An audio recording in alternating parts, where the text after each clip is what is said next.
I'm joined by Black Onassis with Chris and Danny, just about to start the UK tour. How you guys feeling? You guys nervous at all? You excited? Both, yeah. Both? Nervous and excited. More excited though, you know. Yeah. How do you guys kind of get yourself to a ground level to prepare for a gig? I think just, yeah, like we were talking about, weren't we? You know, Yeah. the balance, innit? You got to get excited enough, but you got to be focused enough that you don't wind up doing something, you know, ridiculously stupid. You know, it's going to get you sued or like, you know. Have you done anything ridiculously stupid that maybe got you nearly sued? Nah. You just that's what about the focus comes in, just enough. Yeah. Just enough to get through and keep it, you know, keep it good. You know? What do you do exactly? Do you meditate? Do you grind some balls? What do you do? Sort of, yeah, kind of a type of meditation, and it's just in your own head, you know. But no ball grinding or like, you know, any like chanting or anything like that. Just focus, innit? Keep sharp, you know. Yeah, and Black Onassis is a really strange name. How did you guys come up with that? It just came out of nowhere. Like I think the hardest thing is with any band is not writing songs or touring or doing anything. It's coming up with a name, and when you think too long and hard about it, that's when the crap names always come out. Yeah. So this one just came to us one day, like I say, I was just drinking tea and I just thought the two words together just sounded good, and I thought, you know, Black Onassis. And any particular type of tea that caused this brainwave? Just straightforward English straightforward breakfast. builders. Yeah.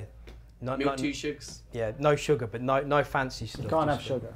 You can't have sugar. Why? What happens if you have sugar? Just don't have sugar. Oh, you're just anti-sugar. No, we talked about it today, didn't we? Yeah, we did. Best way to drink it. Yeah, because damn it, the tannins are fucking your teeth up anyway. Do you get what I mean? So. I totally agree. I'm a tea man myself. I would not argue with that. Now, the sound of your band is a bit difficult to define. It's a bit dark, but it features electronic sound. How would you best describe it? Or is it just simply dark electronic? It is that. It's eclectic. I think because of the nature of, like, you know, with the collaborations, the vocals add a very different feel to each track. And one of the reasons why it works so well, I think, with the different vocalists was being able to move around, you know, genres and stuff. And, you know, don't ever think to try lock down one genre when writing. Do you get what I mean? So, you know, I think it's an eclectic sound of things, but it is very electronically driven because that's where a lot of the passion is, you know, where our passions are, you know, music and stuff, you know. And you use some quite old school equipment, don't you? Experiment with some equipment from the 80s? Yeah, a lot of this was done on a 6-track, like, cassette recorder, which was really good because it had this really dirty, like, overdrive, like, distortion things on it. It just made it sound really warm, you know. So, and also, like, small tape players and stuff like that, you know. It's just fun to do, you know, and it comes through when you're making it, you know. You ever tried a Casio keyboard? No. You remember little ones from the 80s? Yeah, like the SK1, the old sampling ones and stuff. Yeah. One day though, you know. I'll pay you if you use that. I used to love them. Really, if you send me one, you know, I'll use it, man. Yeah. That's a deal. Sorted then. Now, a main draw of a lot of bands is they have a front man and they're kind of out there, they're being a bit wild, doing a few stunts. You guys don't really have a front man. So how do you guys kind of get around that? Just like, you kind of do it like in a sort of a dance format, I guess. A lot of it's sort of sample based and we can just tweak with it as we want to live, and we incorporate sort of, you know, sample based loops and stuff with live instruments, you know, and trying to sort of have the best of both worlds, you know, having your cake and eating it, so to speak. So sort of that's the way we get around it. And when we get out and play live, and obviously believe in it so much, you don't really give a fuck if people think, oh, it looks a bit weird because there's no singer or anything like that. It's just us out there doing what we love, you know. Okay. And I heard a rumour that movies inspire you to write music. So I was just kind of wondering what type of movies they are. Are they horrors, comedies, hardcore porn? What gets you going? Anything really. Like, I mean, you know, as a kid in the 80s growing up, I mean, you had things like, you know, John Williams was such a big thing, you know, all these kind of films. And then, you know, as growing up a little bit, you had, you know, sort of Danny Elfman and stuff like that. And then, you know, modern times and going back a little bit, you know, Cliff Martinez and stuff like that. So watching so much TV and movies and stuff like that, it's only natural it's going to seep into you and become a part of the way you write, you know. So you almost, like, when you're writing things, you almost imagine you're writing for a certain scenario in your head, you know, that could be a movie or a program, you know. Are there any big John Williams tracks that you always go back to, like, you know, Superman or E.T. or anything like that? Any of them. I mean, I always like Return of the Jedi myself, because it was, you know, he just used these amazing, obviously his strings and everything are just amazing, and he's sort of haunting weird choirs, I mean, at the end, seeing when they're fighting and stuff, you know. How does that track go? I can't remember how that track goes.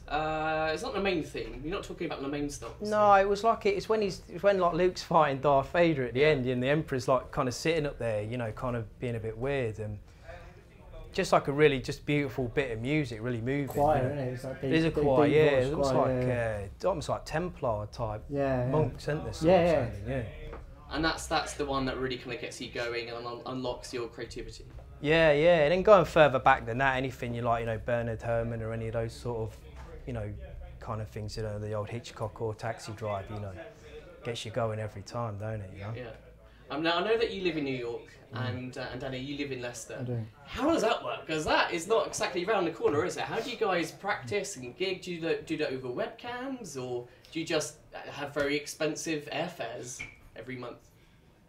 Just sort of, I mean, You send me tracks and just get the gist of it, and then just like we talk about it on Skype, and then just like get together and, you know, just play it and see how it goes.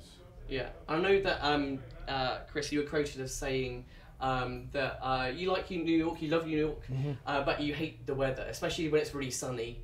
And when it's really sunny, you actually miss the rain in Leicester.